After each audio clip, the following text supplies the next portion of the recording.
चलो देखो, इसमें बस ये पूरा केटीजी फॉर्मूले अकेले भाई, अगर आपको फॉर्मूले याद हैं तो बनेगा, अदरवाइज नहीं बनेगा केटीजी ना, केटीजी बिल्कुल नहीं बनेगा। अगर आपको फॉर्मूले नहीं याद है तो बहुत ही डिफिकल्टी होगी आपको। पूरा जो है ना ये चैप्टर सिर्फ फॉर्मूले पे है, ठीक है। मेरा सही है ना, चलो ठीक है। देखो क्या करा, right to conditions when real gases obey the ideal gas. बताओ भाई, कोई बता सकता है कुछ idea? High temperature and low pressure. Yes right, ठीक है। इसका आंसर क्या होगा भाई? High temperature and low pressure. कल के नोट्स वगैरह मैं अभी सेंड नहीं किया हूँ, मुझे बिल्कुल टाइम नहीं मिला था ना, ये बहुत ज्यादा इसका पीपीटी वगैरह तैयार करने में टाइम लग रहा है बहुत। तो मैं इसका आज भेजता हूँ, ठीक है ना, आज मैं भेजता हूँ, डोंट वरी। चलो, हाई टेम्परेचर इसका होना चाहिए और लो प्रेशर ना, प्रेशर। लो प्रेशर, ठीक है। अगर ऐसा कुछ अगर आप मेंटेन करके रखते हो ना, तो आपका जो गैस होता है ना वो बिल्कुल आइडियल गैस की तरफ फॉलो करने लगता है। रियल गैस जो होता है वो आइडियल गैस के अप्रॉक्स लगभग लगभग फॉलो करने लगता है। ये बस इसका कहने का मतलब ये है, ठीक है। If the number of molecule in a container is double, what will be the effect on the RMS speed पे? क्या इफेक्ट पड़ेगा भाई अगर आप किसी भी कंटेनर में मॉलिक्यूल्स को नंबर डबल कर देते हो तो?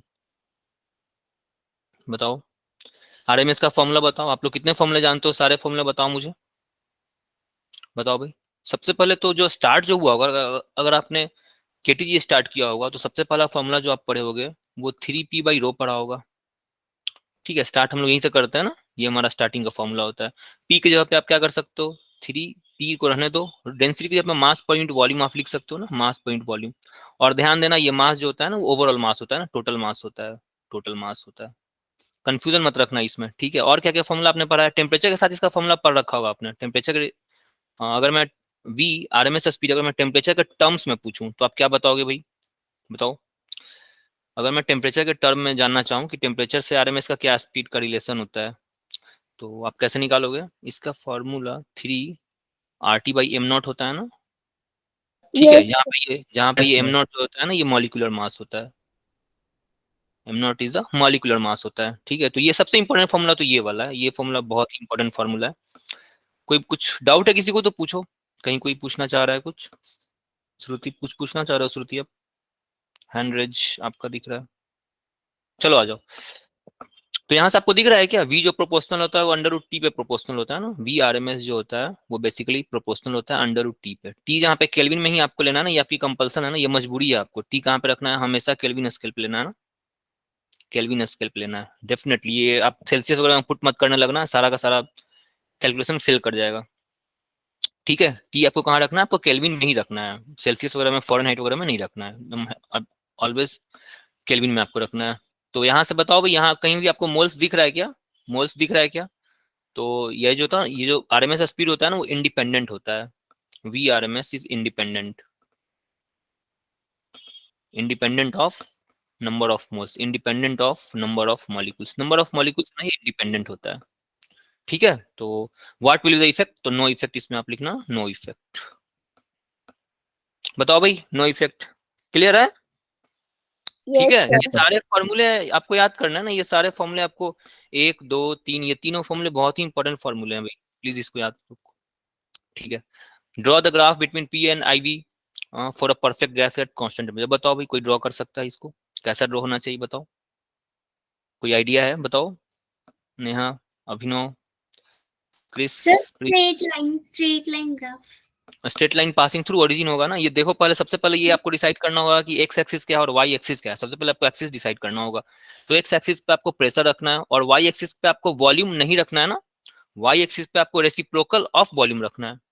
रेक्टेंगुलर हाइपरबोला नहीं होगा नेहा, रेक्टेंगुलर हाइपरबोला नहीं होगा नेहा, जो आपने यहीं पे आपने गलती कर दी है, ठीक है, ये आपने गलती कर दी।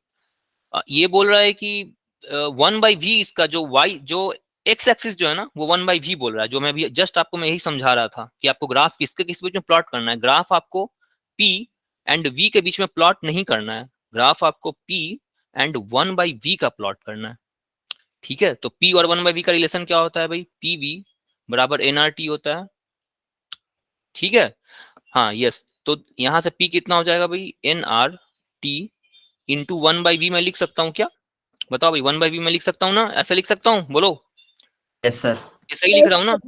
ठीक है, तो ये एनआरटी आपको कांस्टेंट दिख रहा होगा, ये कुछ कांस्टेंट दिख रहा है, तो इसको मैं लिख सकता हूँ क्या, कांस्टेंट इनटू 1/v लिख सकता हूँ क्या, p बराबर कांस्टेंट इनटू 1/v। इसका कुछ रिलेशन आपको दिख रहा है, y बराबर mx का कुछ रिलेशन दिख रहा होगा ना, y बराबर mx, जहां पे x क्या है, यहाँ पे x क्या है, x equals to 1/v and y equals to p। देखो कितना सिंपल है, x इक्वल्स टू 1/p। अभी जो नेहा बताई ना, शायद कौन नेहा बताई कि भाई वो हाइपरबोला होगा, रेक्टेंगुलर हाइपरबोला कब होता, बताओ रेक्टेंगुलर हाइपरबोला कब होता भाई, बताओ।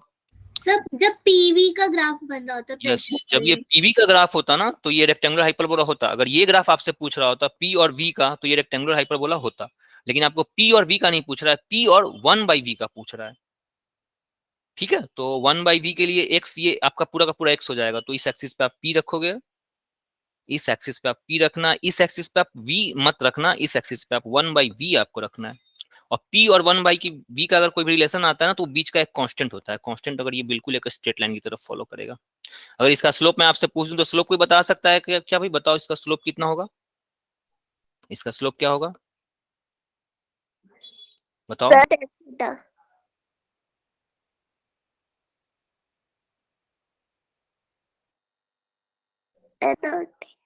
स्ट्रेट लाइन में, सिंपल सा स्ट्रेट लाइन तो मैं बता रहा हूँ, क्लियर है सबको, बोलो किसी को कुछ डाउट है तो, है ना, सिंपल सा मैं चीज बता रहा हूँ। हो गया, दोनों सवाल हो गया ना। चलो अगला आते हैं, name the factors on which the degree of freedom of gas depends. Degree of freedom क्या होता है भाई, कोई बता सकता है, what is degree of freedom, degree of freedom के बारे में बताओ कुछ, किसी को आइडिया है, बताओ डिग्री ऑफ फ्रीडम किसको कहते हैं। Number of ways in which gas can have its energy. देखो अगर ठीक है, आंसर थोड़ा बहुत ठीक है, सही है, लगभग सही बता रहे हो आप। होता क्या है कि जो आप मोनोएटॉमिक और डायटोमिक गैसेस जब आप पढ़ते हो तो मोनोएटॉमिक गैस जो होता है ना, कोई भी मोनोएटॉमिक गैस अगर आप लेके चलते हो, ध्यान से समझो ये बहुत इंपॉर्टेंट है ना। मोनोएटॉमिक गैस की अगर आप बात करते हो तो हम ये मान के चलते हैं कि मोनोएटॉमिक गैस जो होगा ना वो तीनों एक्सिस में मूव कर रहा होगा। लाइक मोनोएटॉमिक गैस का अगर मैं एनर्जी का बात करूं तो आप इसके बारे में काइनेटिक एनर्जी आप इसका कैसे लिखोगे, half M v x square, x direction में इसका एक वेलोसिटी होगा, half M v y square और half M v z square. ठीक है, half M v z square. तो इसके पास नंबर ऑफ इंडिपेंडेंट टर्म्स आपको कितने दिख रहे हैं, ये नंबर ऑफ इंडिपेंडेंट टर्म्स एक है, ये दूसरा है और ये तीसरा है। ये तीनों क्या है, नंबर ऑफ इंडिपेंडेंट टर्म्स। ये तीनों क्या होते हैं, इंडिपेंडेंट टर्म्स होते हैं ना, इंडिपेंडेंट होते हैं, इनको एक्स वाई से मतलब नहीं होता। कोई भी एक वेलोसिटी रैंडमली अगर कोई स्पेस में अगर एक वेलोसिटी के साथ मूव कर रहा है, मॉलिक्यूल कोई भी मॉलिक्यूल स्पेस में अगर मूव कर रहा होता है तो उसको आप तीन कंपोनेंट में आप तोड़ सकते हो। अगर अगर प्लेन की अगर आप बात करते थे, याद है प्रोजेक्टाइल मोशन जब आप पढ़ते थे, जब आप प्रोजेक्टाइल मोशन पढ़ा करते थे तो ये y होता था और ये x होता था। अगर आप इसको वेलोसिटी v दिया करते थे तो आप इसको दो कंपोनेंट में ब्रेक किया करते थे, क्योंकि एक प्लेन में होता था ना, ये एक प्लेन में होता था, किसी भी एक प्लेन में जा रहा होता था, y और x प्लेन में जा रहा होता था। इसको आप दो कंपोनेंट तोड़ते थे थीटा लेकर के, एक v cos थीटा और एक v sin थीटा। अगर मैं स्पेस की बात करूं ना, स्पेस की मैं बात कर रहा हूँ, ये रूम की मैं बात कर रहा हूँ, मैं प्लेन की बात नहीं कर रहा हूँ। प्लेन का मतलब कोई भी एक फेस, अगर ये दीवार है ना तो इस दीवार का एक फेस एक प्लेन कहलाएगा। ठीक है, ये मेरे पीछे जो दीवार है ये दीवार एक प्लेन कहलाएगा, ये दीवार जो है वो एक प्लेन कहलाएगा। मैं पूरे वॉल्यूम की बात कर रहा हूँ, मैं स्पेस की बात कर रहा हूँ। ये प्लेन है ना, ये एक प्लेन है, प्लेन के पास दो दो ही एक्सेस हो सकते हैं, दो कार्टेशियन कोऑर्डिनेट इसके पास होते हैं। स्पेस के पास तीन होते हैं ना, स्पेस जो होगा इसके पास तीन होगा ना, एक्स वाई और जेड तीनों से हम स्पेस को डिफाइन करते हैं। स्पेस को डिफाइन करने के लिए मुझे एक्स वाई और जेड तीनों कोऑर्डिनेट्स की जरूरत पड़ती है। ठीक है, स्पेस को डिफाइन करने के लिए मुझे एक्स वाई और जेड तीन कोऑर्डिनेट्स की जरूरत पड़ती है, जबकि प्लेन को डिफाइन करने के लिए दो दो कोऑर्डिनेट्स काफी होते हैं। तो दो कोऑर्डिनेट्स को आप इस तरह से आप तोड़ते हो, लेकिन अगर कोई मॉलिक्यूल फ्री स्पेस में मूव कर रहा है ना, इस रूम में मॉलिक्यूल कहीं भी मूव कर सकता है, तो अगर उसके मॉलिक्यूल्स को मुझे डिफाइन करना है तो मैं तीन कोऑर्डिनेट्स उसका, तीन कंपोनेंट्स में उसको मैं तोड़ूंगा, एक एक्स के लॉन्ग तोड़ूंगा, एक वाई के लॉन्ग तोड़ूंगा और एक जेड के लॉन्ग तोड़ता हूँ। ठीक है, और तीनों इंडिपेंडेंट टर्म्स होते हैं ना, इंडिपेंडेंट इंडिपेंडेंट टर्म्स होते हैं। ये किसके लिए है, ये मोनो एटॉमिक के लिए है ना, ये स्पेशली मोनो एटॉमिक के लिए है। मोनो एटॉमिक, मोनो एटॉमिक में मान के चलूंगा कि भाई ये रोटेट नहीं कर रहा होगा, इतना मैं मान के चलूंगा। दूसरा कौन आता है, डायटोमिक आता है ना, डायटोमिक। दूसरा क्या है, डायटोमिक गैस। किसी डायटोमिक गैस के पास कितना एनर्जी का एक्सप्रेशन, डिफरेंट इंडिपेंडेंट कितने एनर्जी के एक्सप्रेशन हो सकते हैं, तो इसके पास पांच होते हैं। पांच कैसे होते हैं भाई, डायटोमिक का पांच क्या होता है, पहले तो एक्स वाई और जेड तीनों में रोटेट करेगा, तीनों में मूव कर रहा होगा। जो मॉलिक्यूल होगा, डायटोमिक मॉलिक्यूल जो गैस होगा वो पहले एक्स में जा रहा होगा, वाई और तीनों कंपोनेंट उसके पास होंगे। उसके साथ साथ, इसके साथ साथ जो डायटोमिक मॉलिक्यूल होता है ना वो रोटेट भी करते रहता है अपने एक्सिस के अबाउट, तो दो और ऐड हो जाते हैं। तो half M v x square रहेगा half M v y square रहेगा half M v z square. ये तीनों तो आएंगे ही आएंगे, ये तो मोनोटोमिक में भी रहेगा और डायटोमिक में भी रहेगा। डायटोमिक में ना रोटेशन एक्स्ट्रा आ जाता है। डायटोमिक ऐसा होता है भाई, ये कुछ ऐसा होता है ना, ये है ना, ठीक है। तो अब ना इनके पास क्या आता है, रोटेशन आता है। ये दोनों ना मूव करते रहते हैं, तो इनके पास एक रोटेशनल एनर्जी एक्स्ट्रा आता है। तो दो इसमें दो कंपोनेंट्स और ऐड होते हैं, half I X omega X square plus half I Y omega Y square. Total 5 हुए ना, इसके टोटल इंडिपेंडेंट टर्म्स कितने होंगे, टोटल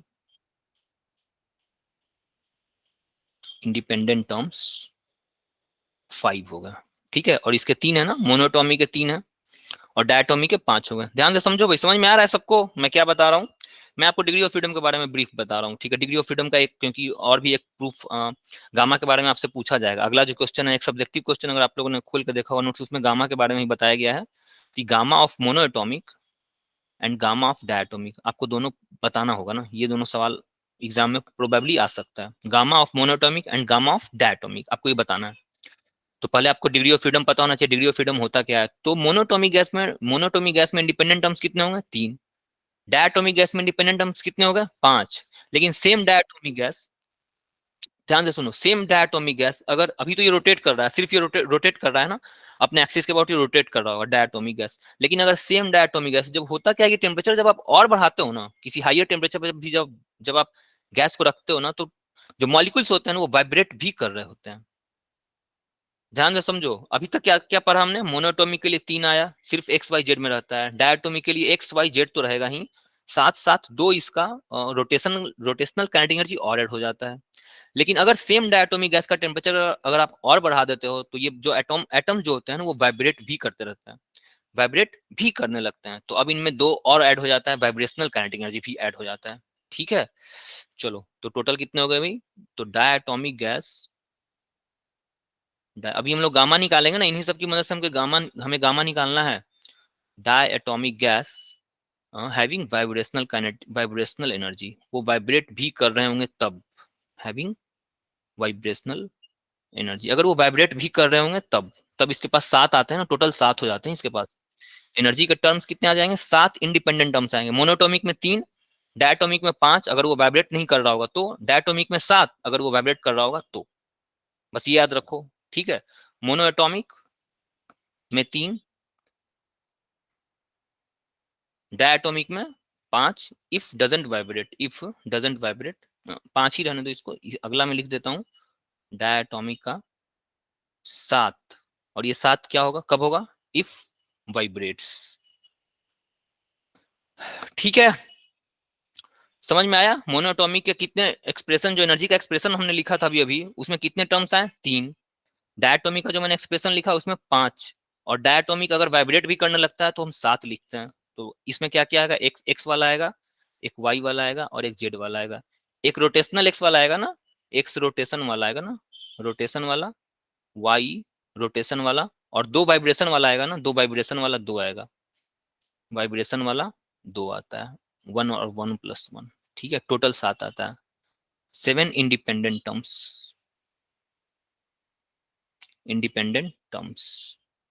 ठीक है। डिग्री ऑफ फ्रीडम को डिफाइन कैसे करते हो बताओ भाई, डिग्री ऑफ फ्रीडम को हम डिफाइन कैसे करेंगे, ये तो टर्म्स हो गए, इतने इतने टर्म्स आएंगे, ठीक है, श्योर आएंगे।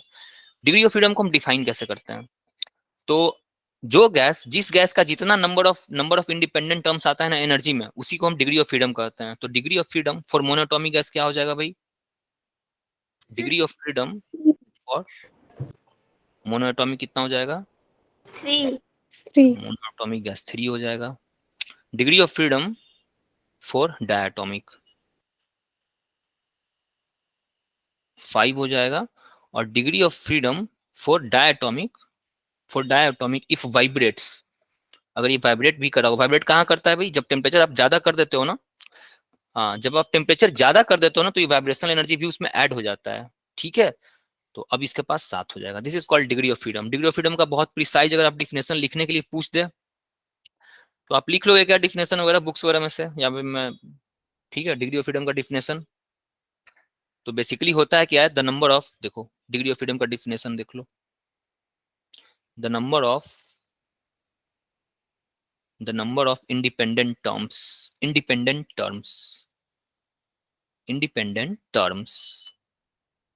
the expression of energy. Energy के एक्सप्रेशन में कितने नंबर ऑफ इंडिपेंडेंट टर्म्स आते हैं, that is called degree of freedom. ठीक है, the number of independent terms in the expression of energy, in the expression of energy is called degree of freedom. ठीक है, इसी को हम डिग्री ऑफ फ्रीडम बोलते हैं. ठीक है भाई, तो मोनोटॉमिक में 3 हो गया, डायटोमिक में 5 हो जाएंगे. अगर वही डायटोमिक मॉलिक्यूल अगर वाइब्रेट भी करने लगेगा तो 7 हो जाएगा. वाइब्रेशनल को फिलहाल आप लोग अगर पॉइंट ऑफ व्यू से वाइब्रेशनल को आप लोग निगलेक्ट करके चल सकते हो, क्योंकि मैंने एनसीईआरटी में वगैरह में देखा है ये उतना इसको इम्फेसाइज नहीं किया गया है, तो इसको आप फिलहाल आप इसको नेग्लेक्ट भी कर सकते हो. ये आगे चल के चूंकि एक्सी वर्मा वगैरह में ये सब दे रखा था, तो कंपटीशन पॉइंट ऑफ व्यू से अगर आप देखोगे तो आपको ये देखना चाहिए. बट अगर 12th वगैरह का है तो यहाँ ये दोनों काफी है ना, ये दोनों आपका इम्पोर्टेंट है. ठीक है, मोनोटॉमिक का डिग्री ऑफ फ्रीडम 3 होगा, डायटोमिक का डिग्री ऑफ फ्रीडम 5 होगा. डिग्री ऑफ फ्रीडम किसको कहते हैं, number of independent terms.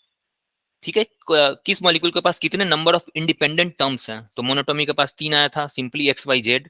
Diatomic के पास 3 तो आया था एक्स वाई जेड वाला, और 2 रोटेट भी वो करने लगता है 2 आगे. ठीक है, अगला देखो. तो फैक्टर्स इसके जो होते हैं ना, दोनों फैक्टर्स जो होते हैं ना, वो एटॉमिसिटी होता है. एटॉमिसिटी देख रहे हो, अभी एटॉमिसिटी पे डिपेंड करेगा ना भाई, देख रहे हो ये एटॉमिसिटी पे डिपेंड कर रहा है क्या. मोनोटॉमिक एक मोनो एटॉमिक है ना, यानी 1 एटम इसके पास होते हैं. डायटोमिक के पास 2, एक मॉलिक्यूल में 2 एटम्स होते हैं, तो एटोमिसिटी पे डिपेंड करता है और टेम्परेचर पे डिपेंड करता है. ये 2 चीजों पे डिपेंड करता है, एटोमिसिटी एंड टेम्परेचर. याद रहेगा, बताओ. Yes sir. ये आंसर है ना, ये आंसर. आप इसको अपने नोट्सबुक में लिख लेना. चलो भाई आगे देखते हैं. ठीक है, अगला. The absolute temperature of a gas is increased 3 times. What is the effect on root mean square speed? बताओ भाई, अभी जस्ट मैंने इसको बताया है, आप सॉल्व करके बताओ मुझे. अभी जस्ट मैंने इसको बताया, जो वेलोसिटी होता है, velocity VRMS is proportional to under root T होता है. चलो अब बताओ मुझे. रूट मीन स्क्वायर है वो 3 टाइम्स हो जाएगा. नहीं, sorry, root 3 times. Root 3 times हो जाएगा. राइट, एग्री कर रहे हो भाई सभी, हो जाएगा ये सवाल. Yes sir. ठीक है ना, बहुत ही बेसिक सवाल ही है. तो ये तो सबसे इंपॉर्टेंट फॉर्मूला आपका जो रूट मीन स्क्वायर का फॉर्मूला, सबसे इंपॉर्टेंट वाला फॉर्मूला जो है ना, ये वाला फॉर्मूला है ना, VRMS का टेम्परेचर के साथ जो रिलेशन वाला फॉर्मूला है ना, ये सबसे इंपॉर्टेंट फॉर्मूला है. 3RT/m0. Very very very important formula. ठीक है, यहाँ m0 क्या है, मॉलिक्यूलर मास है. R is the universal gas constant, और T टेम्परेचर हमेशा आपको केल्विन स्केल में लेना है ना, डिग्री सेल्सियस वगैरह मत लेना, सवाल गलत होगा, 100% गलत होगा सवाल. जहां भी ये जो T जो है ना, ये कैपिटल T एक स्टैंडर्ड नोटेशन होता है. स्मॉल t, कैपिटल T जो होता है ना, कहीं भी अगर देखते हो तो जनरली ये केल्विन को ही बता रहा होता है. स्मॉल t वगैरह होता है ये सेल्सियस वगैरह को बताता है, बट कैपिटल T आपको जहां दिख रहा है ना, वो आप केल्विन ही होता है. वो काफी स्टैंडर्ड नोटेशन है कैपिटल T को लिखना, दैट इज केल्विन. हम समझ जाते हैं कि भाई ये केल्विन की बात कर रहा है. चलो आ जाओ. अगला क्या है भाई. हाँ, तो इसका आंसर हो जाएगा ना, इसका आंसर जो हो जाएगा, V जो है ना, व्हाट इज द इफेक्ट, जो नया V है ना, V न्यू, नया व्यू है ना, वो रूट 3 टाइम्स हो जाएगा. Root 3 times V old. ठीक है, यस सर. चलो ये जो न्यू V है ना, V न्यू जो है ना, वो रूट 3 टाइम्स V ओल्ड हो जाएगा ना, V old. This is answer. चलो आगे. हाँ भाई ये बताओ, a container has equal number of molecules of hydrogen and carbon dioxide. ठीक है, कंटेनर के पास equal number of molecules of hydrogen and carbon dioxide रखा हुआ है. If a fine hole is made in the container, वो container में मैंने एक छेद कर दिया. Then which of the two gases will leak out rapidly, पहले कौन, मतलब तेजी से कौन निकलेगा, कार्बन डाइऑक्साइड या hydrogen. Sir hydrogen. Carbon dioxide नहीं होगा, बताओ भाई, और कोई बताओ. बताओ, अभिनव बताओ, नेहा, क्रिस, अंजलि बताओ, तन्वी, सचिन बताओ, कार्बन डाइऑक्साइड क्यों नहीं हो सकता है भाई. सिमरन.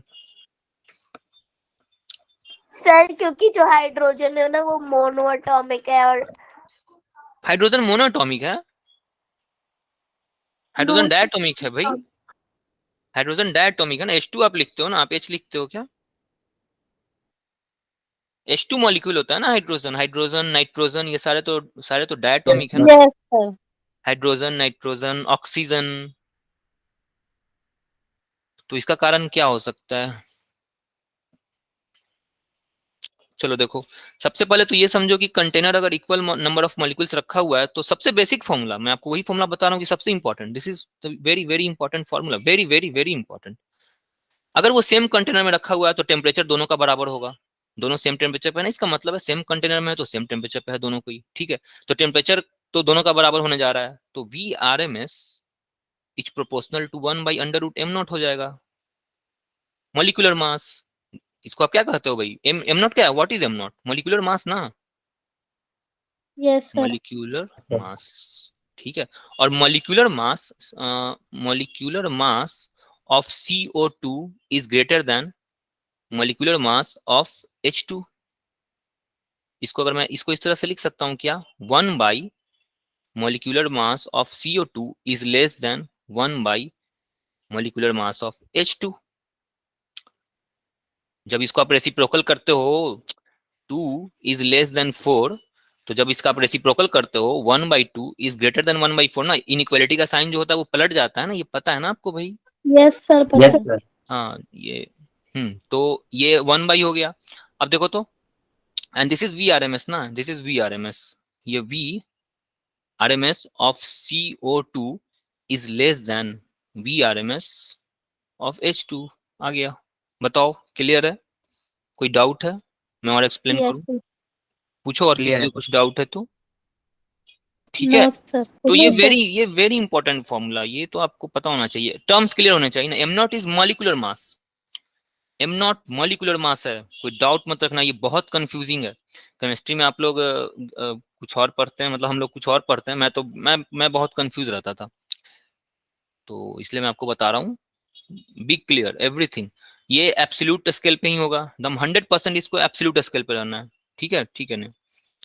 ये टेम्परेचर जो है ना, इसको एब्सोल्यूट स्केल पे ही लेना है 100%। इसको सेल्सियस वगैरह में तो भूल से भी मत लेना, आंसर गलत ही आएगा, सही आने का तो सवाल गलत ही आएगा, डेफिनेटली गलत आएगा। m0 जो होता है ये मॉलिक्यूलर मास है, तो इस केस में मॉलिक्यूल्स आपके पास दो थे, एक तो H2 है और एक CO2 है, तो CO2 का मॉलिक्यूलर मास ऑब्वियस है कि H2 से ज्यादा ही होगा। इसमें तो CO2 का हो जाएगा 14 और ये 16 दूनी 32 हो गया ना, 32 + 14 हो जाएगा, ठीक है, ये 46 हो जाएगा, और इसका तो 2 ही रह जाएगा। तो जिसका मॉलिक्यूलर मास ज्यादा रहेगा उसका RMS स्पीड कम होने वाला है। दोनों को अगर आपने एक बक्से में रखा हुआ है तो कार्बन का मॉलिक्यूलर मास ज्यादा है, तो उसका जब आप होल कर दोगे ना एक, तो कार्बन जो है ना, कार्बन डाइऑक्साइड धीरे धीरे निकलेगा और हाइड्रोजन जल्दी निकलेगा, क्योंकि इसका मॉलिक्यूलर मास कम है। ठीक है, चलो कहाँ थे भाई, कहाँ थे, हाँ यहाँ तक आ गया ना। If fine hole is made, ठीक है, तो इसमें आंसर जो होगा हाइड्रोजन, इसका आंसर क्या होगा H2। चलो, why it is not possible to increase the temperature of a gas while keeping its volume and pressure constant। P को और V को, इन दोनों को आपको कांस्टेंट रखना है और आपको टेम्परेचर को इंक्रीज करके दिखाना है। क्या ये पॉसिबल है या नहीं है? नो सर, क्योंकि जो टेम्परेचर है वो डायरेक्टली मतलब प्रोपोर्शन। हाँ बिल्कुल, ये संभव नहीं है, ये बिल्कुल संभव नहीं है, ये असंभव है। क्यों? क्योंकि PV बराबर nRT आप लिखते हो ना। गैस की इक्वेशन से भी हम प्रूव कर हाँ सकते हाँ हैं। बिल्कुल बिल्कुल बिल्कुल, बहुत आसान, ये सब 1 नंबर का ही क्वेश्चन है, तो आप कुछ ज्यादा मेहनत नहीं इसमें करना है। PV इक्वल्स टू nRT आपसे ये कह रहा है, क्वेश्चन ये कह रहा है ना कि आप T को बढ़ा दो और इन दोनों को, इसको भी कांस्टेंट रखो और इसको भी कांस्टेंट रख दो, और T को आप टेम्परेचर को आप बढ़ाओ। कुछ ऐसा कभी मैकेनिज्म आप कर सकते हो या नहीं? क्वेश्चन ये पूछ रहा है, तो नहीं कर सकते। जब आप इन दोनों को कांस्टेंट रख रहे हो तो बेसिकली कोई कांस्टेंट बराबर nRT हो जाएगा।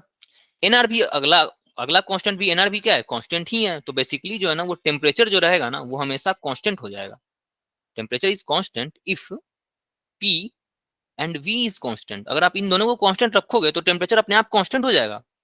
और ये बोल रहा है कि टेम्परेचर को इंक्रीज करके मुझे दिखाओ।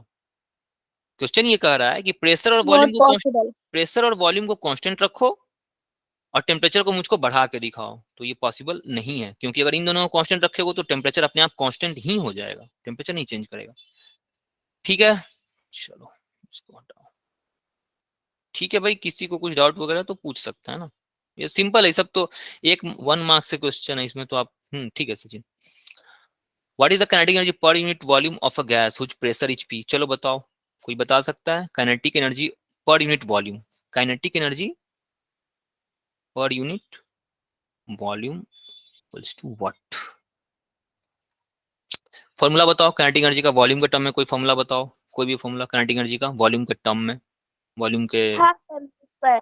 Half M V square. तो ठीक है, तो उसमें तो ये वी वॉल्यूम होता है ना, yes 3p/2 half rho V square volume. Kinetic energy नहीं है ना नेहा, काइनेटिक एनर्जी वो नहीं है ना, half rho V square kinetic energy है क्या? ये काइनेटिक एनर्जी नहीं है ना। 3p/2 3p/2 आप क्या बता रहे हो? 3p/2 काइनेटिक एनर्जी नहीं, पर यूनिट वॉल्यूम। हाँ आपने तो सीधा आंसर बता दिया, ठीक है, सीधा आंसर इसने बताया। देखो क्या होता है काइनेटिक एनर्जी का फॉर्मूला हमारे पास, क्या होता है अभी देखना, तो देखना, half M v R M S का square, half M v R M S का स्क्वायर। वो जो अभी नेहा बता रही है half rho v R M S का स्क्वायर बता रही है, तो रो नहीं होगा, मास मास होगा ना। हाफ रो वी स्क्वायर तो बर्नौली वाला चला गया, बर्नौली में चला गया, वो नहीं होगा। हाफ एम वी स्क्वायर होता है काइनेटिक एनर्जी। चलो यहाँ से मैं वी स्क्वायर को मैं क्या लिखूंगा जरा देखना, तो हाफ एम को यहाँ पे रहने दो, मैं वी को लिख सकता हूँ क्या? वी आर एम एस का मेरे पास फॉर्मूला क्या होता है भाई? 3p/रो, पता है ना ये formula? V R M S का ये फॉर्मूला पता है ना भाई? वी आर एम एस का फॉर्मूला जो होता है वो 3p/रो होता है, ठीक है। तो यहां से जब आप ये लिखते हो तो रो की जगह पे आप क्या लिखोगे, ये देखो, हाफ एम, पी को रहने दो, हाफ एम इंटू 3, पी को रहने दो, डेंसिटी को मैं मास पर यूनिट वॉल्यूम लिख सकता हूँ, ठीक है।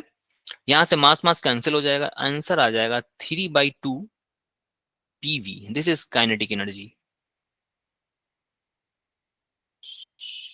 बताओ भाई, एग्री कर रहे हो सब? काइनेटिक एनर्जी का Yes, फॉर्मूला क्या हो sir. गया? 3/2 पीवी हो गया। चलो अब मुझे क्या निकालना है? काइनेटिक एनर्जी का फॉर्मूला हो गया थ्री। फॉर्मूले देखो नहीं याद करोगे इस चैप्टर में, मतलब दम जो है ना, कुछ कुछ कोई उपाय नहीं है फॉर्मूले अगर नहीं याद रखोगे तो। मुझसे सवाल काइनेटिक एनर्जी नहीं पूछ रहा है, मुझसे सवाल kinetic energy per unit volume पूछ रहा है, तो वॉल्यूम से डिवाइड कर दो, इस वॉल्यूम को नीचे लेके आ जाओ, आंसर आ गया। Kinetic energy per unit volume equals to 3/2 P. This is your answer. बताओ, कोई डाउट है? No, sir. बताओ भाई, ठीक है ना? तो इसका आंसर सीधा आ गया। What is the kinetic energy per unit volume का आंसर जो आएगा ना, इसका आंसर आएगा 3/2 पी, ठीक है। काइनेटिक एनर्जी आपसे नहीं पूछ रहा है, आपसे kinetic energy per unit volume पूछ रहा है, तो आपको वॉल्यूम को डिवाइड करना होगा ना, वॉल्यूम को आपको नीचे लेके डिनोमिनेटर में लेके जाना पड़ेगा। चलिए अगला ये, ठीक है। चलो आ जाओ भाई। When an automobile travels for a long distance the air pressure in the tyres increases. किसी ऑटोमोबाइल को, लाइक बाइक वगैरह आप चला रहे हो, कार वगैरह में आप जाते हो, ट्रेवल करते हो, तो उसका जो टायर का प्रेशर है ना वो बढ़ जाता है। इसका रीजन क्या हो सकता है? बताओ, बताओ भाई, अभिनव, आकाश, कृष्णा, बताओ, प्रिंस, सिमरन, कोई, प्रेशर क्यों बढ़ जाता है? प्रियांशी, तन्वी, कुछ आइडिया बताओ। वही है, पीवी बराबर एनआरटी तो करना है, बताओ। सर हम्म, क्योंकि जब वो ट्रैवल करता है ना तो फिर उसमें टेम्परेचर इंक्रीज हो जाता है, ओके, टेम्परेचर कैसे इंक्रीज करता है? क्योंकि जो ट्रैवल करने पे वो वर्क करता है, वर्क जो है वो हीट में कन्वर्ट हो जाता है। कैसे, बताओ, बताओ सचिन। काइनेटिक एनर्जी ठीक है, बट कैसे? ये तो आप लोग वहां तक तो पहुंच ही नहीं रहे हो, टायर पे तो आप बात ही नहीं कर रहा है कोई। टायर पे बात करो ना, ठीक है वो सब सही बोल रहे हो, बट टायर पे बात करो ना, टायर के साथ क्या हो रहा होगा? टायर का प्रेशर क्यों इंक्रीज करेगा? मेरी क्लास में अगर कोई क्लास किया है ना, मेरा कोई अगर कैलोरीमेट्री का, तो मैंने Sir, इसको बहुत speed. बार हाँ बताओ ऋषिका। Sir, speed से. नहीं नहीं नहीं नहीं, सब लोग सही जगह नहीं पहुंच रहे हो। यस, राइट सिमरन, फ्रिक्शन। जो टायर होता है ना, वो टायर कंटिन्यूअसली वो सरक, हाँ जो, हाँ बिल्कुल बिल्कुल सही है, फ्रिक्शन है, friction, right right Prince, right. तो जो टायर होता है ना वो कंटिन्यूअसली रोड के कांटेक्ट में है ना, तो वो दोनों के बीच में घर्षण होता रहता है, फ्रिक्शन होता रहता है, तो फ्रिक्शन का तो काम ही है हीट को प्रोड्यूस करना। तो टायर और रोड के बीच में फ्रिक्शन लगता है, फ्रिक्शन की वजह से टायर जो है ना वो हीट करता है, टायर का टेम्परेचर जो है ना वो इंक्रीज करने लगता है, लेकिन टायर का वॉल्यूम कांस्टेंट है। जो टायर का जो वॉल्यूम है वो वॉल्यूम कांस्टेंट है, टेम्परेचर इंक्रीज कर रहा है, वॉल्यूम जो है ना, volume of tyre is constant, tyre is constant, temperature increases, temperature increases, hence pressure increases, P is proportional to T हो जाएगा ना भाई, Yes, when sir. When volume is constant. अगर वॉल्यूम को आपने कांस्टेंट कर रखा है, टेम्परेचर आप लगातार बढ़ाए जा रहे होते हो, तो उसका प्रेशर तो ऑटोमेटिकली बढ़ेगा। ठीक है, कोई डाउट है किसी को इसमें? कुछ करना है नहीं, पीवी बराबर ना टी यूज करना था। चलो, गैस स्टोरेज टैंक है, जस्ट स्मॉल लीक, गैस एक स्टोरेज टैंक है, गैस रखा हुआ है, छोटा सा लीक उसमें मैंने कर दिया। The pressure in the tank drop more quickly if the gas is hydrogen then if it is oxygen. तो प्रेशर किसमें जल्दी घटेगा भाई बताओ, ये भी सेम वही सवाल है जो मैंने डिस्कस कर रखा है, हाइड्रोजन का पहले घटेगा या फिर ऑक्सीजन का पहले घटेगा? बताओ। हाइड्रोजन का सर। हाइड्रोजन का पहले घटेगा क्योंकि हाइड्रोजन जल्दी, है ना, बिल्कुल बिल्कुल, हाइड्रोजन जल्दी भाग के, molecular mass, it's not mass, Simran ये मास नहीं, मॉलिक्यूलर मास की बात कर रहे हैं हम, मास नहीं, Yes, sir. Molecular mass, molecular mass पे डिपेंड करता है ना मॉलिक्यूलर मास। ठीक है, तो इसका आंसर हाइड्रोजन होगा। चलो, due to molecular mass, right.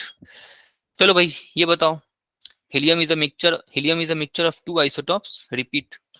ये सेम सवाल है ना नेहा, सेम सवाल है, जैसे कि प्रेशर इन द टैंक क्या है, इसका वॉल्यूम किसका पहले ना, हाइड्रोजन कौन निकलेगा, हाइड्रोजन निकलेगा ना, हाइड्रोजन का स्पीड वीआरएमएस किसका ज्यादा होगा, हाइड्रोजन का ज्यादा होगा।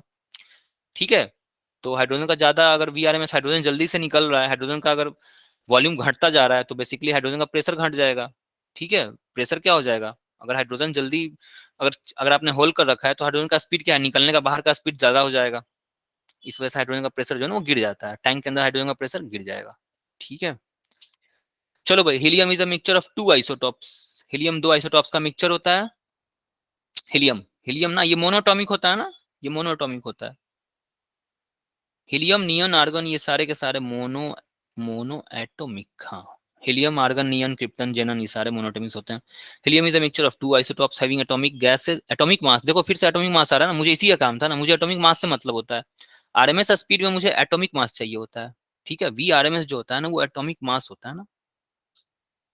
देखो अगर आप लोग कॉपी निकाल करके नोट भी कर रहे होगे ना, तो कम से कम ये फॉर्मूला आपने 10 बार लिख लिया होगा अब तक। तो मैं इसलिए मैं बोलता हूँ प्लीज नोट्स बनाया करो, जब भी पढ़ने बैठते हो तो नोट्स बनाया करो, 10 बार तो मैं लिख लिया हूँ, तो ऐसे ही फॉर्मूले याद हो जाएगा, घर पे जाके आपको पलटने की भी जरूरत नहीं पड़ती है। In a sample of helium gas which atoms move fast और ऑन एवरेज, बताओ किसका स्पीड ज्यादा होगा।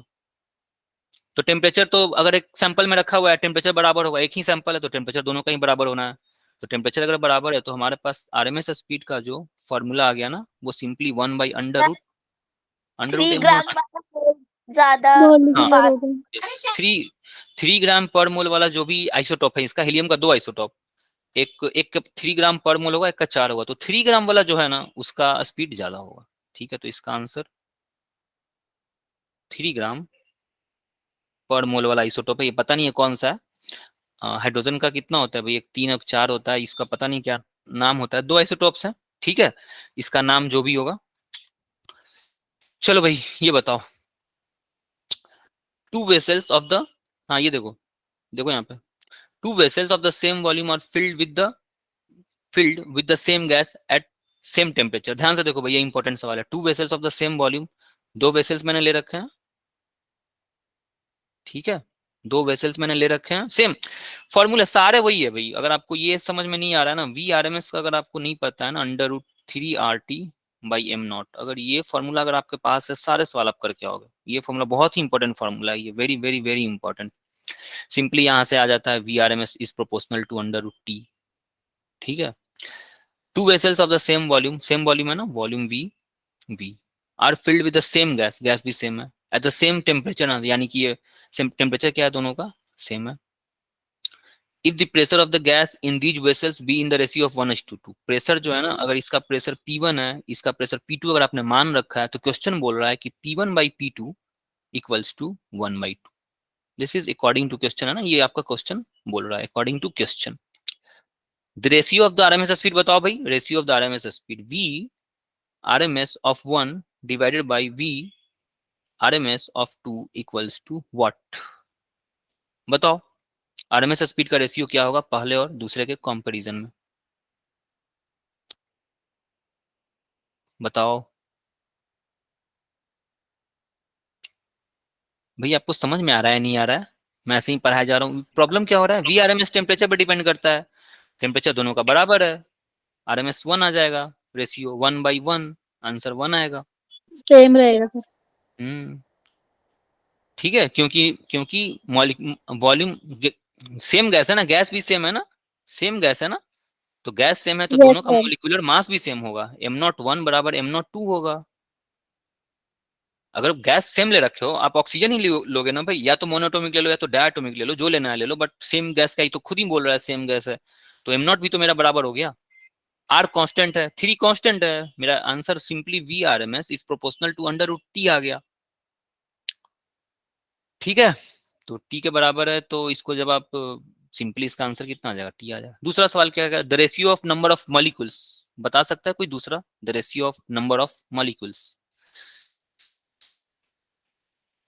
बताओ। सर 1:1।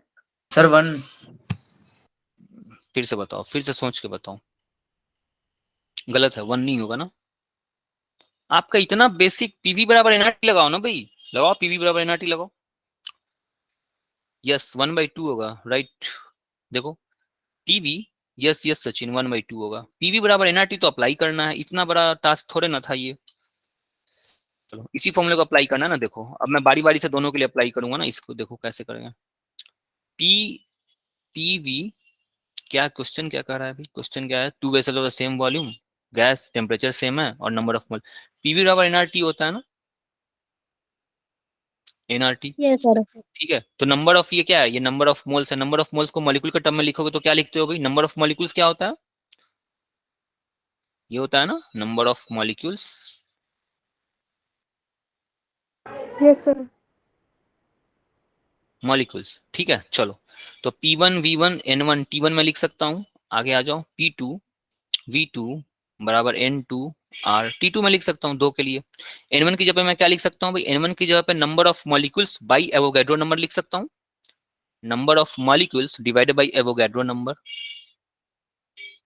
यहाँ पे लिख सकता हूँ number of molecules of vessel 2 divided by Avogadro number into RT1। ठीक है, दोनों में से कॉमन क्या क्या? वॉल्यूम दोनों का सेम है और टेम्परेचर दोनों का सेम है ना। हाँ, वॉल्यूम और टेम्परेचर सेम है, तो इसको डिवाइड करो, तो पहले दोनों यस को सर। डिवाइड करो। P1 V1 by P2 V2 बराबर N1 R T1 divided by N2 R T2, और Na कैंसिल हो जाएगा। चलो इसमें क्या क्या कैंसिल हो रहा है ये बताओ। इसमें वॉल्यूम सेम है, टेम्परेचर सेम है, R is the universal gas constant. तो हमारे पास बचा क्या भाई? हमारे पास बचा number of molecules of 1 divided by number of molecules of 2 equals to pressure of 1 by pressure of 2। और प्रेशर ऑफ 1 और प्रेशर ऑफ 2 ये क्वेश्चन दे दिया था ना, ये क्वेश्चन देके रखा है 1/2। This is your answer. बताओ किसी को कुछ डाउट है इसमें? तो सिंपली पीवी बराबर एनआरटी यूज करना था, पीवी बराबर एनआरटी, ये तो यूज करना है, इतना सिंपल फॉर्मूला। चलो हो गया ना इसका आंसर। इसमें क्या आएगा? इसमें the ratio of RMS speed 1 आएगा, 1:1। इसमें क्या आएगा? The ratio of number of molecules 1:2। 1:1 क्यों आएगा भाई? क्योंकि आरएमएस स्पीड जो होता है वो टेम्परेचर पे डिपेंड करता है ना, डायरेक्टली प्रोपोर्शनल टू टेम्परेचर होता है। अगर ये प्रोपोर्शनल टू टेम्परेचर होता है तो और कुछ भी चेंज हो रहा है, प्रेशर कुछ भी रहा, हमको उससे मतलब नहीं है। चलो the root mean square speed of oxygen molecule at a certain temperature is इतना इधर। चलो ये बताओ भाई, बताओ सवाल देखो क्या कर रहा है। जगह भी इसमें नहीं छोड़ा है यार, कौन बनाया है ये? नहीं जगह ही नहीं है। आ जाओ आ जाओ, देखते हैं, मैं इसको बताता हूँ आपको। हाँ देखो क्या कर रहा है, देखो ध्यान से देखो सवाल, अच्छा इंटरेस्टिंग सवाल है ये। इसमें ऑक्सीजन रखा हुआ था ना, O2 इसमें रखा हुआ है, O2 रखा हुआ है और बोल रहा है आपको कि सर्टेन टेम्परेचर T पे रखा हुआ है, इसका टेम्परेचर T है, इसका वॉल्यूम V है ना, इसका वॉल्यूम V है, ठीक है। Oxygen molecule at a certain temperature T is V if the temperature is double and oxygen gas dissociates. Oxygen gas जो है ना, ऑक्सीजन डायटोमिक मॉलिक्यूल है ना, oxygen is a diatomic molecule, तो बोल रहा है कि Yes, oxygen sir. Gas dissociates, ये आपको बोल दे रहा है कि ऑक्सीजन गैस क्या कर गया, डिसोसिएट कर गया, टूट गया into atomic oxygen.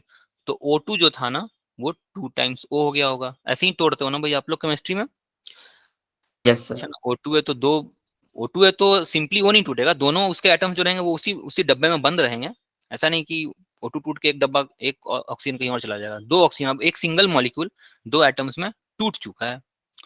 What is the speed, तो जो टूटने के बाद जो स्पीड आता है उसको आपको निकालना है। ध्यान से समझो क्वेश्चन, ये पहला है, इसका जो इसमें जो भी आपने किया होगा, कोई ऑपरेशन आपने किया, ऑपरेशन करके आपने क्या बना दिया, इसको आपने ऑक्सीजन और ऑक्सीजन में तोड़ दिया, इसका टेम्परेचर को अब आप 2T कर दिए हो ना, ये क्वेश्चन बोल रहा है, मैं नहीं बोल रहा हूँ, देखो question double, temperature is double, ठीक है, तो टेम्परेचर डबल हो गया। और क्या पूछ रहा है, क्या पूछ रहा है, what is the speed of the atomic oxygen, तो यहाँ का आपको V2 RMS बताना है, V2 RMS, इसका V1 RMS, ठीक है, सिंपल है, वही फॉर्मूला बोला ना मैं, इतना बेसिक फॉर्मूला है ना, ये फॉर्मूला इतना बेसिक है, 3RT/m, यही तो करना है, m0 molecular mass, this is the molecular mass. चलो पहले केस में आता है ना, V1 RMS, पहले केस में अगर आप लिखोगे तो क्या लिखोगे, 3RT/m0, m0 की वैल्यू 32 में लिखूंगा क्या, 32, 16 to the 32, Yes, sir. Yes sir. ठीक है। चलो तो फिर O2 इसमें 2 हो जाएगा ना, इसको 4 होना चाहिए था,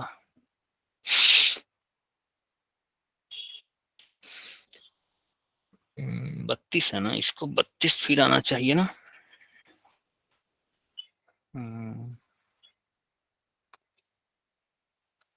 हाँ ठीक है भाई, 32 हो गया। चलो आ जाओ, मोलिकुलर मास 32 हो गया। दूसरे में आते हैं ना, T1 कितना है, T है, दूसरे में आ जाओ भाई, V2 RMS, V2 RMS कितना आ गया भाई, बताना, ध्यान से बताओ, 3R, टेम्परेचर कितना हो गया भाई, सर 2 टाइम्स 2T हो गया, मोलिकुलर मास कितना हो गया, 16 16 हो गया, सब श्योर है ना भाई, कोई Yes, डाउट है sir. इसमें? जो O2 जो था, O2 मेरा एक मॉलिक्यूल है, ये डायटोमिक मॉलिक्यूल है, ये डायटोमिक है, और अब ये सिंपली O अगर बना देता है, O पता नहीं ये कैसे बनाया है, मुझे नहीं पता भाई, एटॉमिक, ये केमिस्ट्री में से आप पूछना जाके टीचर को कि एटॉमिक मोनोटॉमिक कैसे बन गया। चलो जब इन दोनों को आप सॉल्व करते हो ना, इन दोनों को V1 और V2 को जब आप रेशियो निकालोगे, तो V1/V2 जो आएगा वो कुछ आएगा, ये 2 है, ये 2 अगर मैं यहाँ पे 2 से मल्टीप्लाई कर दूं, 2 यहाँ पे रख दूं, तो ये 4 टाइम्स हो जाता है, तो बेसिकली ये 1/4 हो जाएगा, ठीक है, 1/2 हो जाएगा, 1/2, ये आपका आंसर है, ठीक है, दिस इज योर आंसर। कहाँ है सवाल भाई, if the temperature is double what is the speed of oxygen atom, oxygen atom का स्पीड कितना हो जाएगा, V2 बराबर 2 times V1, this is double हो जाएगा ना, अगर आप उसको तोड़ के ले आओगे तो डबल हो जाएगा।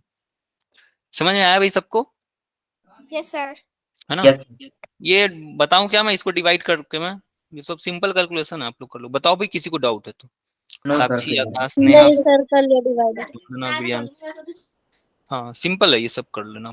चलो, prove that for a perfect gas off n degree of freedom ना, n, किसी का डिग्री ऑफ फ्रीडम n, इससे मतलब क्या, अगर ये n दे रखा है तो इसे आप क्या समझते हो, बताओ मुझे, अभी जस्ट मैंने डिग्री ऑफ फ्रीडम को इतना, हाँ वंदना बोलो। सर लास्ट क्वेश्चन में 1/2 कैसे आया, ये समझ नहीं आया। 1/2, ठीक है, आ जाओ, इसको ना डिवाइड कर देते हैं, देखो तो क्या, V1 जो था, V1 जो है वो 3RT/32, समझ में आ रहा है ना, ये 32 ऑक्सीजन का मॉलिक्यूलर मास है। Yes sir, yes sir. V2 जो है ये है 3R into 2 times of temperature है, ये क्वेश्चन बोल रहा है, क्वेश्चन ने बोला था कि टेम्परेचर को मैंने डबल कर दिया, डिवाइडेड बाई 16 हो जाएगा, ठीक है।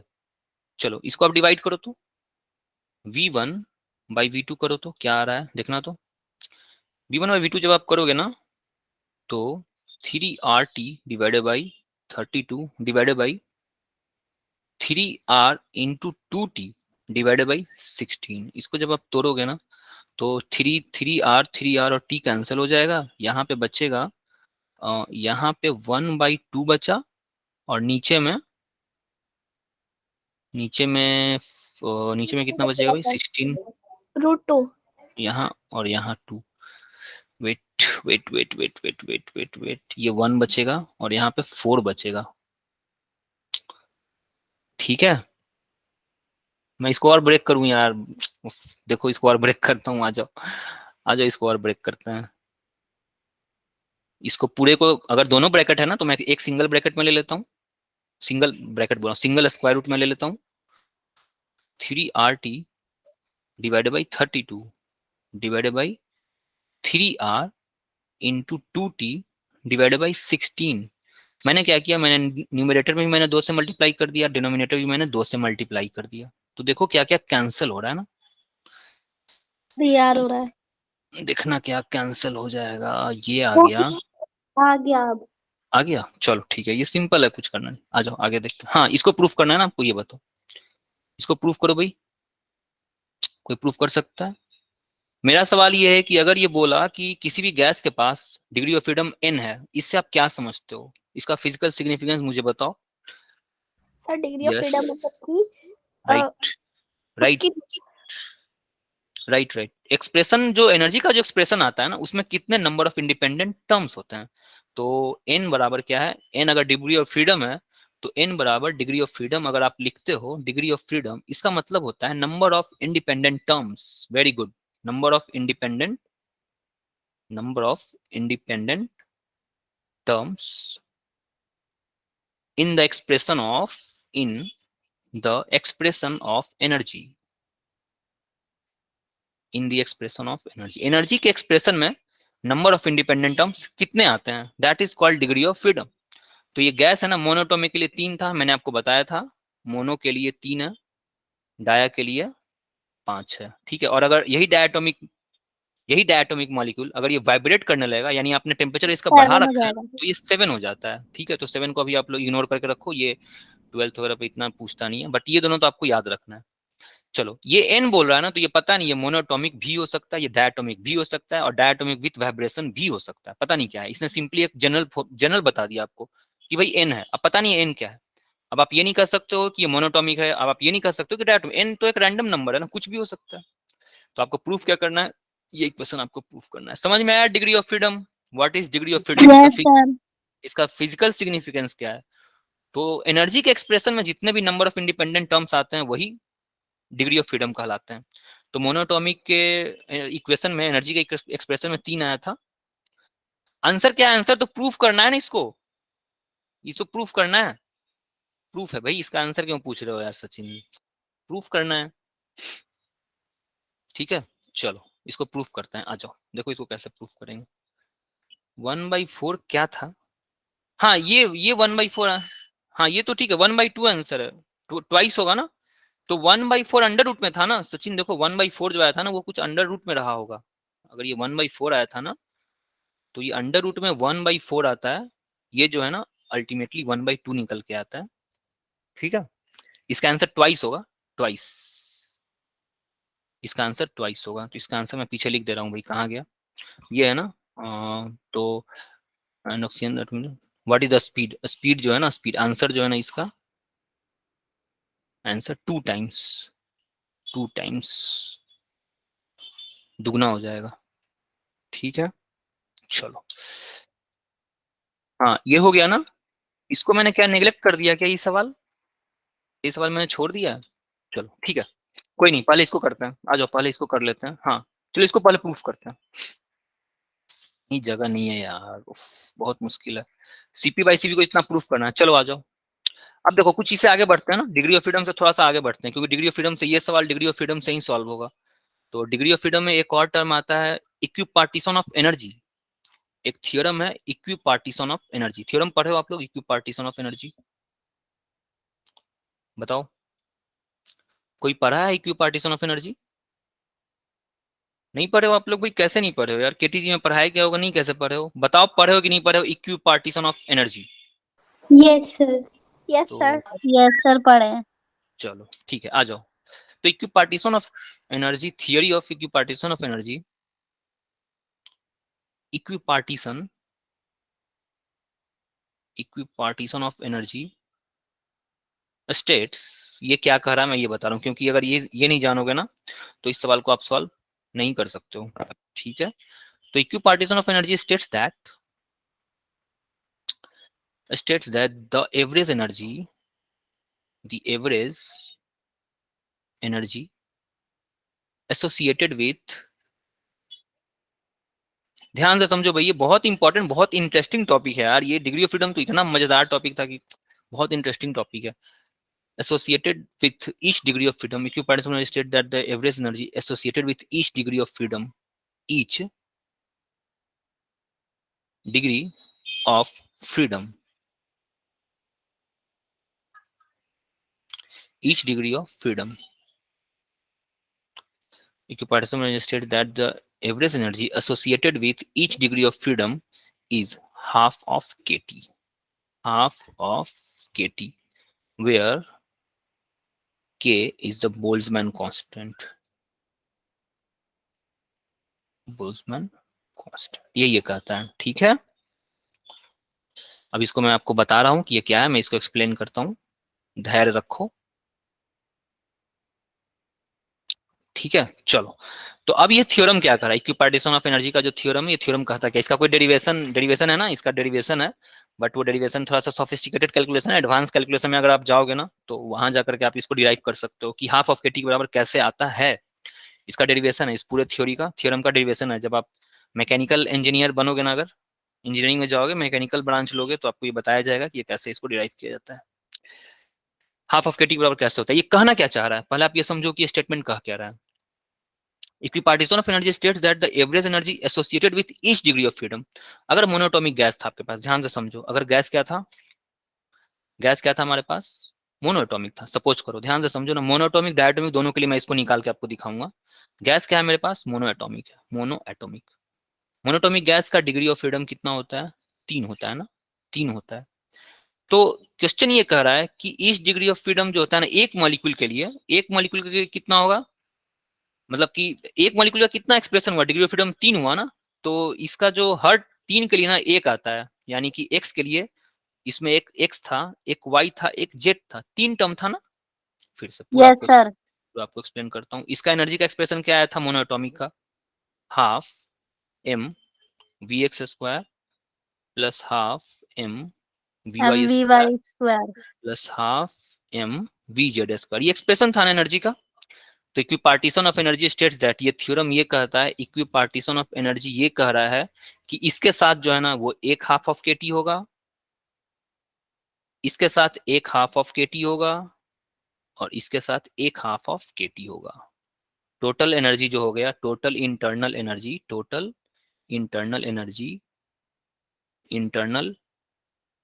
एनर्जी ऑफ मोनोएटॉमिक गैस बराबर 3/2 kT।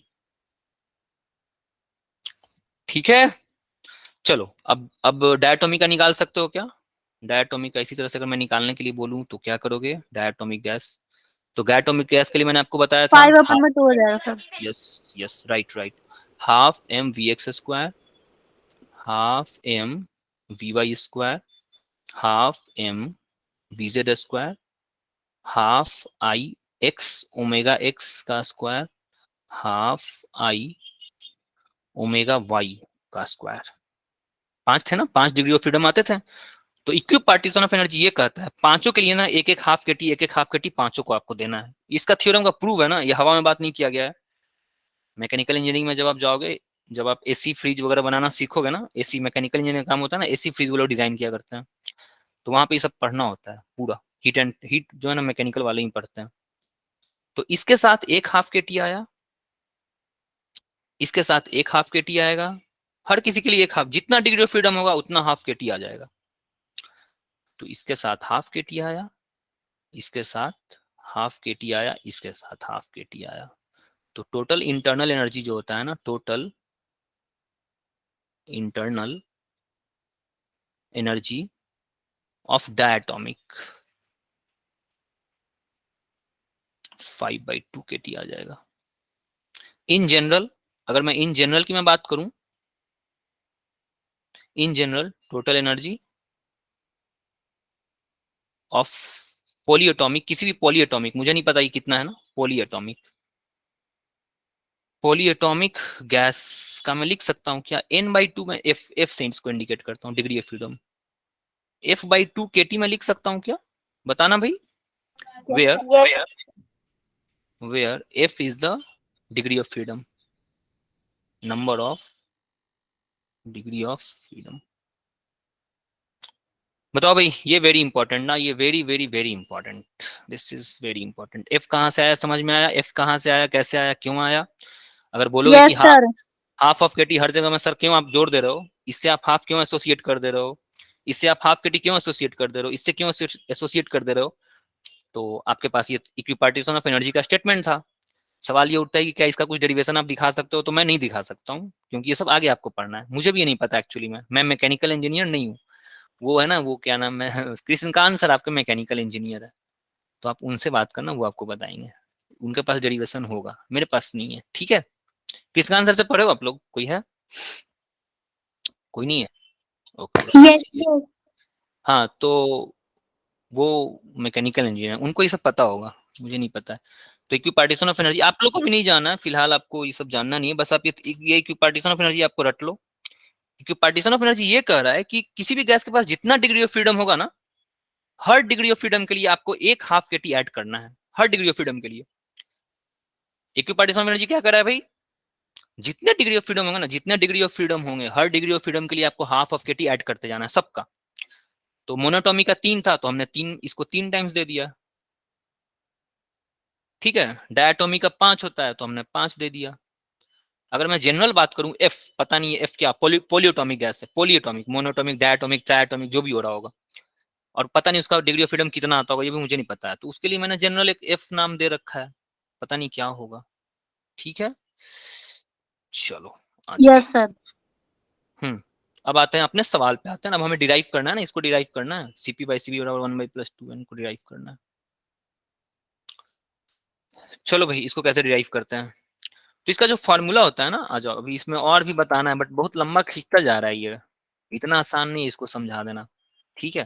तो थोड़ा ये लंबा खींच रहा है, बट अब बेस नहीं बताएंगे तो फिर आप लोग वैसे भी समझ में नहीं आएगा। चलो देखो, तो यहाँ से इंटरनल एनर्जी कितना है भाई, यहाँ से इंटरनल एनर्जी कितना आ रहा है, n/2 f/2 kT आ रहा है क्या, f/2 kT आया। बताओ भाई, ये एग्री कर रहे हो सब, जितने बैठे उतने बताओ भाई। सिमरन Yes, समझ में आ sir. रहा है, नेहा, साक्षी, आकाश, sir. कोई डाउट है किसी Yes, को तो sir. पूछो, इक्विपार्टीशन वगैरह में कोई डाउट है, डिग्री ऑफ फ्रीडम में कोई डाउट है तो आप लोग पूछ सकते हो। प्रियांशी वगैरह बताओ, क्रिस, ठीक है ना। चलो, तो ये एफ कहाँ से आ रहा है, समझ में आया? अब ये समझ में आ रहा है ये एफ कहाँ से आ रहा है, ये number of degree of freedom है ये। तो अगर मैं मोनोटॉमिक की बात करूंगा, फॉर मोनोएटॉमिक एफ बराबर 3, और फॉर डाया के लिए एफ बराबर 5 में 5। ठीक है। चलो, और फिर n for polyatomic, for poly के लिए अगर मैं आपको लिख दूं, फॉर पॉली, तो एफ बराबर एफ ही रहने दो, और क्या, एफ बराबर एफ, पता नहीं क्या पॉलीएटॉमिक के लिए, मुझे नहीं पता क्या होता है, मैं जनरल सॉल्व कर रहा हूँ ना, मैं एक जनरल, कुछ भी एक जनरल लेकर मैं सॉल्व किए जा रहा हूँ। तो यू बराबर f/2 kT आ गया। चलो, मुझे प्रूफ क्या करना है, देखो, CP/CV बराबर 1+2/n, ये चीज प्रूफ करना है ना। Yes sir. चलो ठीक है, आ जाओ। ये u बराबर f, u का फॉर्मूला आपको, एक और फॉर्मूला आपको पता है क्या, u का एक और फॉर्मूला आपको पता है, इंटरनल एनर्जी का एक और फॉर्मूला आपने पढ़ा होगा, NCV डेल्टा टी आपने पढ़ रखा है क्या, ये फॉर्मूला आपने पढ़ा है क्या, Sir. बताओ भाई, ये फॉर्मूला पढ़े हो या कोई डाउट है? नहीं सर, पढ़े। है ना, इसको अपने जब जब वो सब पढ़ रहे होगे ना, जब थर्मोडायनेमिक्स पढ़ रहे होगे ना, वहां पे जाके आप ये सब पढ़ चुके हो, ठीक है। तो डेल्टा टी लिख लो, या फिर टी भी इसको आप लिख सकते हो, क्योंकि इंटरनल एनर्जी जो होता है वो स्टेट का फंक्शन होता है ना, तो NCV टी भी मैं लिख सकता हूँ, ठीक है। ये n नंबर ऑफ मोल्स के लिए है, तो यहाँ भी अगर इसको आप n नंबर ऑफ मोल्स के लिए इस इंटरनल एनर्जी को निकालोगे तो ये हो जाएगा n इंटू F/2 kT, दोनों को इक्वेट करोगे तो n CVT n F/2 kT, यहां से n और n कैंसिल हो जाएगा। ठीक है, जहां नहीं समझ में आ रहा है आप पूछो ना प्लीज, कोई डाउट मत रखना। ठीक है, यहाँ मैं थोड़ा सा मैं गलती कर रहा हूँ, वेट, थोड़ा सा गलती हो गया मेरे से, वेट। चलो अभी इसमें और भी फंडा है ना, थोड़ा सा समझ में आ रहा है ना, मैं आगे बढ़ूँ ना भाई, या फिर कोई डाउट आ रहा है किसी को? क्योंकि अभी इसमें एक दो कॉन्सेप्ट्स और हैं। ठीक है, चलो इस, हाँ ये किसके लिए था भाई? ये एक मॉलिक्यूल के लिए मैं ये सब कुछ लिख रहा हूँ ना, ये जो डिग्री ऑफ फ्रीडम आता था ना वो एक मॉलिक्यूल के लिए आता था। ठीक है, तो अगर मैं n मॉलिक्यूल्स के लिए लिखना चाहूँ तो यहाँ पे मैं क्या लिखूंगा भाई, देखना तो, देखना ध्यान से, थोड़ा सा आपको कॉम्प्लिकेटेड लग रहा होगा बट रट लो अभी फिलहाल। ये बेसिकली जो होता है ना वो n नंबर ऑफ मॉलिक्यूल्स के लिए आता है, तो ये n टाइम्स Na हो जाता है। ठीक है, और ये फॉर्मूला किसके लिए मैंने लिखा? फॉर n मॉलिक्यूल्स के लिए, n मॉलिक्यूल। ठीक है, अब इसको आप आगे बढ़ाओगे ना, इसको अगर आप आगे बढ़ाओगे तो इसको आप लिख सकते हो U बराबर n, Na और n मिलकर के क्या होता है, कोई बता सकता है क्या? ये और ये मिल करके क्या होता है, कोई बता सकता है? n और Na एवोगैड्रो नंबर और बोल्ट्जमैन कांस्टेंट मिलकर के क्या बनाता है? R। Very good, very good, very good, very good. n R F T by 2। ठीक है, ये आपका इंटरनल, ये आपका इंटरनल एनर्जी आ गया। अब इस इंटरनल एनर्जी को इसके बराबर मैं करने जा रहा हूँ, इसको मैं इसके बराबर करने जा रहा हूँ। तो नाउ अब मैं बराबर करने जा रहा हूँ, हेंस n CVT बराबर n R F T by 2। यहां से क्या क्या कैंसिल हो रहा है ये देखो तो, यहाँ से ये n कैंसिल, ये t कैंसिल, यहाँ से CV का फॉर्मूला आ गया। अब देखो जिंदगी कितना आसान हो जाएगा, देखना CV बराबर F R by 2, this is your formula. Very very very very important formula, इसको डिराइव करने के लिए मैं यहाँ तक किया था। ठीक है, अभी थोड़ा सा एक स्टेप और रह गया है। ठीक है, यहाँ पे आपको हल्का सा दिक्कत अगर हो रहा होगा ना तो इस वाले स्टेप में हो रहा होगा कि ये स्टेप कैसे हो गया, तो अब बताने इसको जाऊंगा बहुत टाइम लग जाएगा, थोड़ा सा इसको रट लो n टाइम्स। बेसिकली ये वन मॉलिक्यूल, ये क्या है, ये फॉर वन मॉलिक्यूल है, फॉर वन मॉलिक्यूल, मैंने इसको n मॉलिक्यूल के लिए निकाला था। और अगर n कैपिटल N के लिए निकालोगे तो कैपिटल N बराबर अल्टीमेटली होता क्या है, n टाइम्स एवोगैड्रो नंबर होता है। तो मैंने basically n times Avogadro number लिख दिया, n नंबर ऑफ मॉलिक्यूल्स के लिए किया, और कुछ किया नहीं है, सिंपल है, आप एडजस्ट कर सकते हो। चलो आगे आते हैं, एक स्टेप और ना, एक स्टेप और रह गया, देखो CV बराबर आ गया FR बाई 2। ठीक है, देखो अगला स्टेप, एक और फॉर्मूला आप लोग पढ़ रखे हो क्या, CP माइनस CV बराबर R पढ़ रखे हो? तो R की जगह पे मैं क्या लिख सकता हूँ, देखना तो, CV बराबर F बाई 2, R की जगह पे मैं CP माइनस CV लिख सकता हूँ क्या? यहां से देखना तो, यहां से मैं 2 ऑफ CV बराबर 2 CV बाई F लिख सकता हूँ, बराबर CP माइनस CV लिख सकता हूँ। यहां से देखना तो CP बराबर CV into 1 plus 1 by F लिख सकता हूँ। ठीक है, यहां से मैं लिख सकता हूँ क्या, CP by CV 2 by F होगा, sorry 2 by F,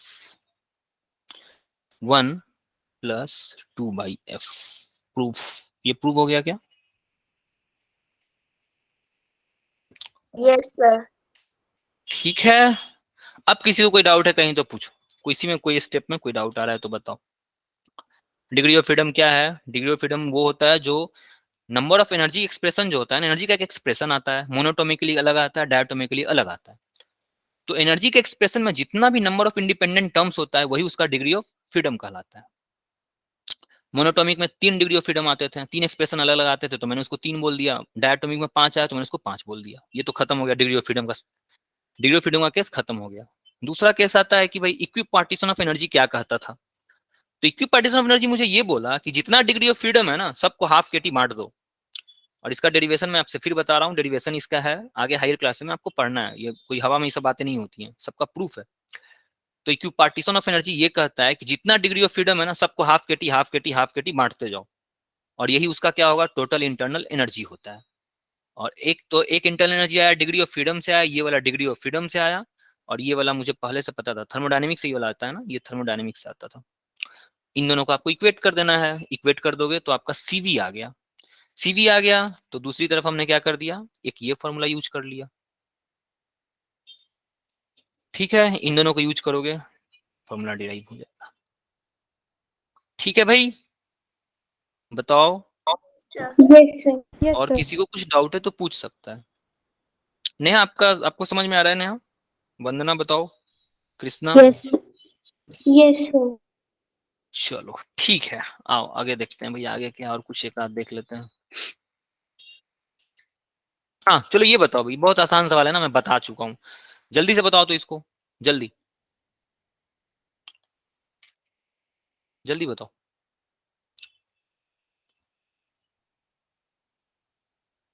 sir same होगा क्योंकि टेम्परेचर सेम है। क्या सेम होगा, इसमें 2 सवाल पूछे जा रहे हैं ना। डू रूट मीन, हाँ बताओ। एक तो आपसे RMS स्पीड पूछा जा रहा है ना, RMS स्पीड पूछा जा रहा है इन द 3 केसेस, तीनों केस का RMS स्पीड पूछे जा रहा है, तो RMS स्पीड सेम होगा या डिफरेंट होगा, बताओ।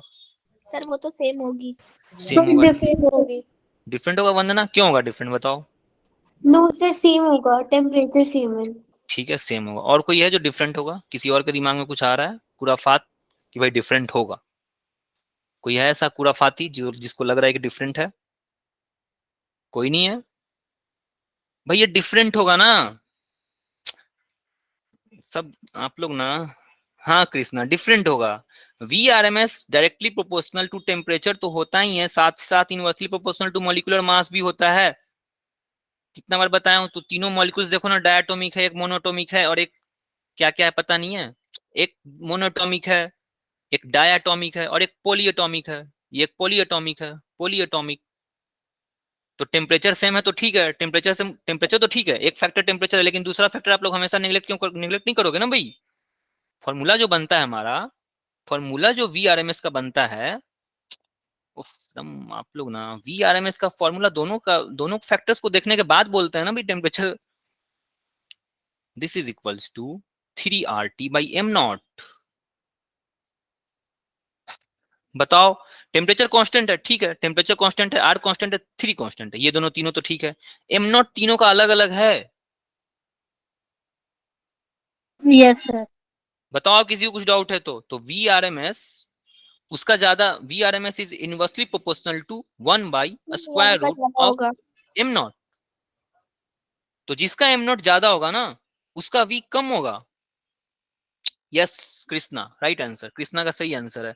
सबसे ज्यादा VRMS जो होगा ना, VRMS सबसे ज्यादा जो होगा वो नियन का होगा, देन क्लोरीन का होगा, देन यूरेनियम हेक्साफ्लोराइड जो भी है भाई, पॉलीएटॉमिक, ये पता नहीं क्या है, पॉलीएटॉमिक।